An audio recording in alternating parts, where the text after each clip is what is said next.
4, cena 1, take 1. O projeto tá andando, hein? 4º episódio.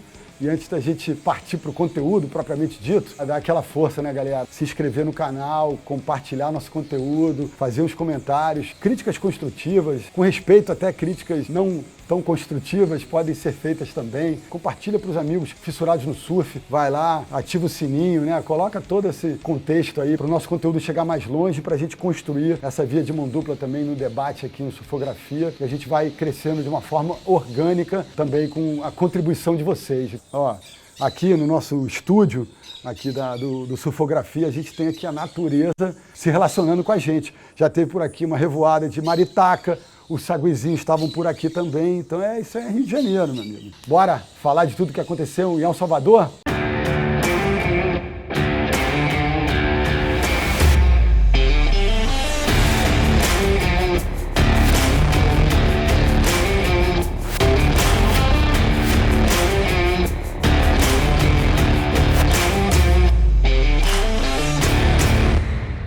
E que sorte ter essas performances dos melhores do mundo para a gente rechear de uma maneira muito especial mais um episódio de Surfografia. O que falar do John Florence, do Iago Dora, na finalíssima do CT lá de El Salvador. Os dois melhores, se a gente não quiser criar polêmica, eu vou dizer os dois melhores surfistas do campeonato. Se eu for colocar uma camada extra de crítica no assunto, eu diria que o Iago foi o melhor surfista do campeonato. E posso defender essa tese dizendo que ele tem um desafio técnico de surfar aquela onda de backside, de costas para aquelas paredes longas e colocar em cena ao longo desde a primeira fase do campeonato e ao longo de toda a sua trajetória no evento, um arsenal de aéreos do mais diverso. Ele desafia até a nomenclatura dos aéreos, quem está comentando, quem está repercutindo na hora lá no Sport TV. Eu me sinto muito desafiado nesse sentido, às vezes de uma terminação, né? uma maneira de segurar a prancha, a borda da prancha diferente, acaba gerando um nome diferente, uma nomenclatura diferente. Então ele fez um indie grab, full rotation 360, faz ali um varial flip, tem gente do skate que chama de pop shove, então ele desafia o olhar, a interpretação e também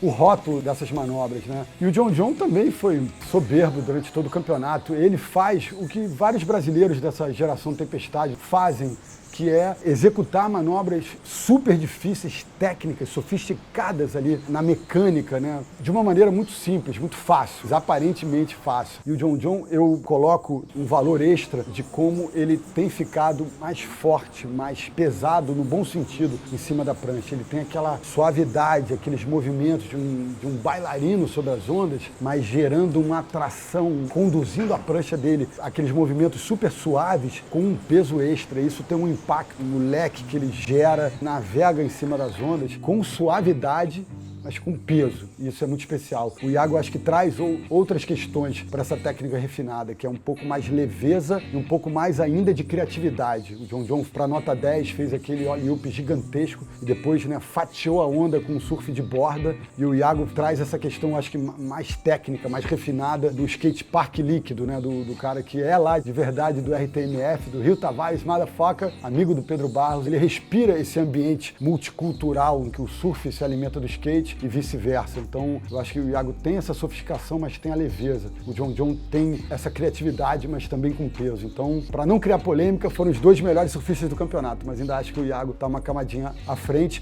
E defendendo essa tese, porque me perguntaram isso no Instagram, como assim? Pô, o cara é o melhor surfista do campeonato e não vence o campeonato? Olha, vou responder a quem me perguntou isso, mas isso fica para todos nós, para esse debate aqui. Nem sempre, essa é a minha opinião, obviamente, não preciso nem dizer isso, mas vale reforçar, nem sempre o melhor surfista do campeonato vence.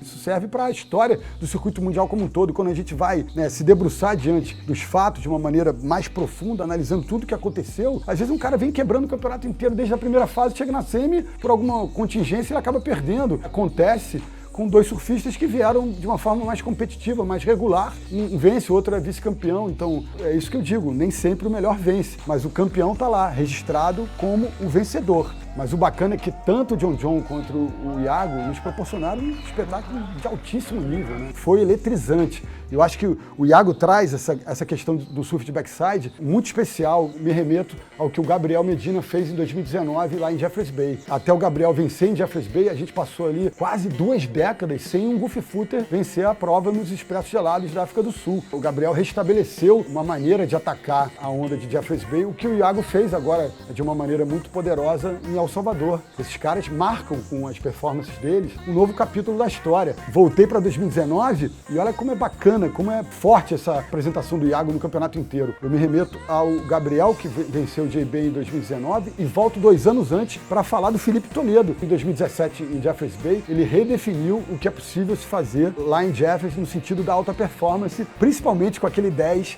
que, como disse o Jessé Mendes lá atrás, foi um 24,5, porque cada alley-oop daquele dele merecia um 10, e aquelas 2 rasgadas e a batida no final da onda mereciam 4,5. Então, o que o Felipe fez em 2017 e o Gabriel fez em 2019, eu acho que somados tem muito a ver com o que o Iago fez agora em 2024 lá em El Salvador, que já era encarada como uma onda de alta performance, mas estava um pouco restrita àquele surf de base lip. Então o Iago, com a criatividade, com o arrojo dele, ele escreve um capítulo, né, coloca uma camada acima, leva o sarrafo para um patamar muito especial. É o que os amantes do surf de competição querem ver. Palmas para os dois, para Iago e para John Florence, pelo espetáculo que eles nos proporcionaram. O Iago, se imaginar, colocar o Gabriel Medina em combinação numa bateria de semifinal do circuito elite mundial, independentemente das circunstâncias, é algo especial, né? Fenomenal. E o Iago fez isso. Ele veio fazendo um treino de luxo para a apresentação dele na final, né, para as performances dele. Ele veio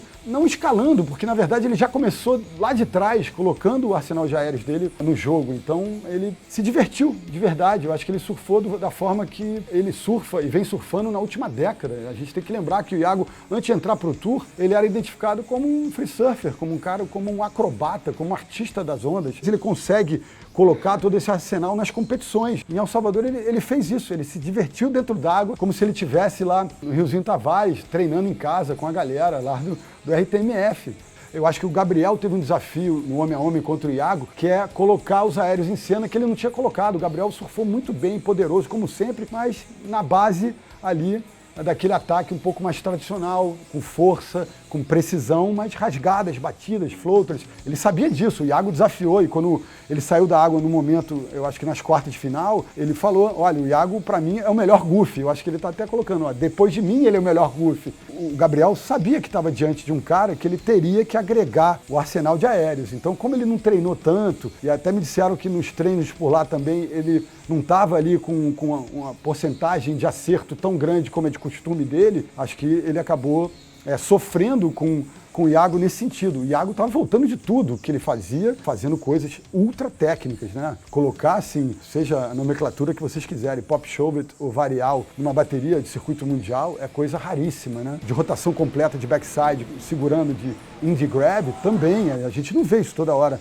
no circuito. É muito raro. O Gabriel foi desafiado e acabou não conseguindo rivalizar com a precisão e com a criatividade do Iago. E do outro lado aconteceu mais ou menos a mesma coisa. O John e o Matthew McGillivray. O John passou o carro, tirou aquela nota 10 merecida. É um 10 unânime. Talvez aquele alley-oop sozinho já chegaria perto do 10. As rasgadas que ele colocou e como ele finalizou a onda, é um 10 categórico. Eu acho que o 9,77 do Iago, por exemplo, na final, dá pra gente fazer ali uma desconstrução do 10 com o pouso dele um pouco acolchoado no final ali do aéreo. E o John lá no alley-oop cai seco na base e já cortando a onda para mandar as outras manobras. Eu achei que os caras estiveram coerentes. Inclusive, quando eles começam o julgamento da final, voltando para a final e dão aquele 8,5 pro John, eu falo, olha, tô achando que essa nota foi um pouco elevada. Quando o Iago surfou aquela onda, eles deram 9,77, eles estão coerentes. Eles às vezes levantam um sarrafo, sabendo que é a última bateria do campeonato, eles ficam um pouquinho mais generosos. Então acho que eles foram coerentes na final, o resultado foi justo e eles produziram um espetáculo alucinante mesmo.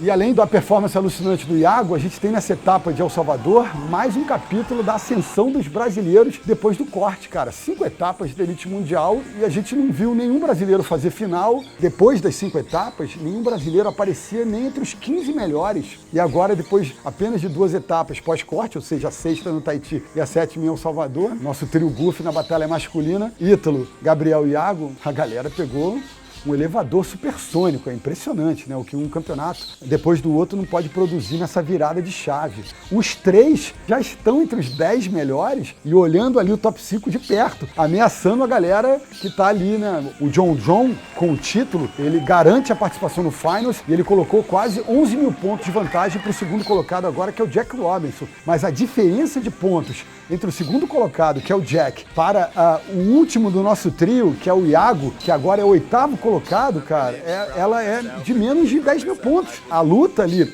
do vice-líder com a galera do top 10 está assim, acirradíssima. E eles sabem, quem não é brasileiro no Tour e tá vendo a sombra aqui atrás. Você imagina um cara que tá ali no top 5, o Jordan Smith. Olha pro 6º lugar, tem o Gabriel. Olha pro 7º, tem o Ítalo. Olha pro 8º, tem o Iago. O cara, meu irmão, não tá dormindo tranquilo. E os três têm um arsenal de manobras, tem, né, uma abordagem ameaçadora em Trestles. Vou usar de novo a expressão skate park líquido. Palco da decisão, do Finals. Jordan Smith contra Ethan Ewing, contra o Griffin Colapinto e Jack Robinson e até o John, que já está garantido, claro que também sabe do potencial do trio brasileiro, sabe o que eles podem fazer se eles entrarem no top 5 lá em Trestles. Então, a gringalhada não está segura. Daqui até setembro, os caras vão ter um soninho perturbado por essa eminência de um brasileiro chegar no top 5, mais de um, quem sabe 2, quem sabe até 3, e atropelar todo mundo e tirar aí o doce das crianças e ter mais um dos nossos contemplado aí com mais um caneco. Gabriel com o Tetra, Ítalo com o Bi e, por que não, o Iago com o seu primeiro título mundial. Totalmente possível. Vai depender muito do que vai acontecer em Saquarema e também em Fiji, esse final da temporada regular. Concordam?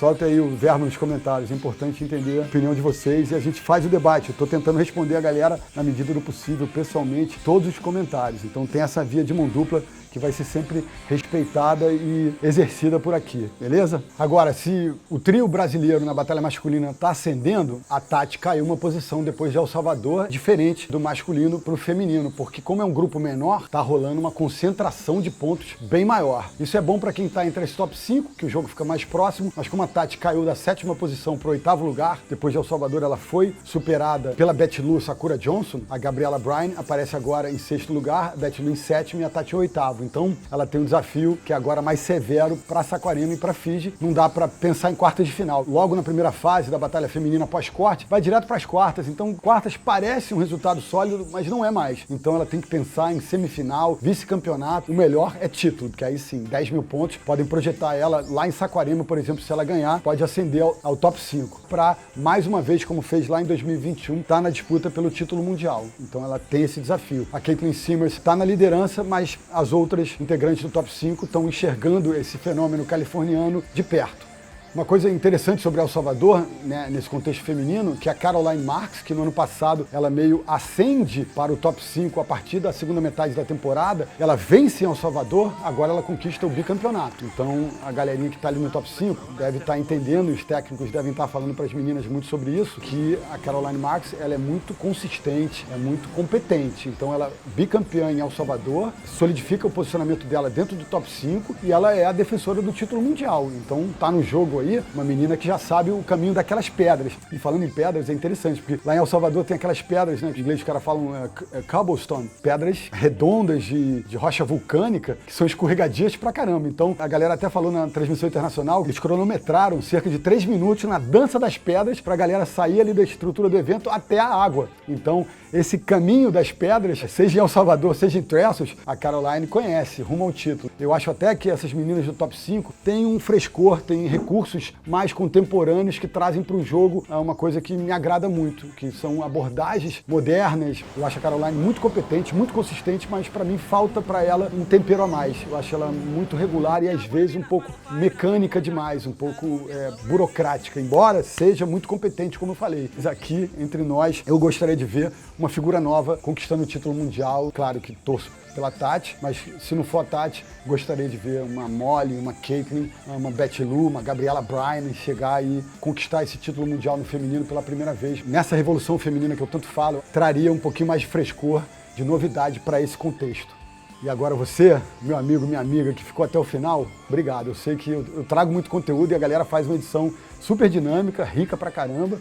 Aí a gente fala de assuntos que todos nós amamos, mas às vezes as pessoas não ficam até o final. Então, se você ficou até o final aqui, obrigado pela presença, pela audiência. E aquele último recadinho protocolar. Se inscreveu no canal? Ativa o sininho, compartilha nosso conteúdo. A gente também tem a presença agora no TikTok, no Instagram, com a conta do Surfografia, tentando também levar para esses ambientes conteúdos novos, conteúdos inéditos, mas também fazendo cortes do que a gente faz aqui no Surfografia para o YouTube, que é o nosso ponta de lança desse jogo aqui, contemporâneo do conteúdo audiovisual dessa nova era, beleza?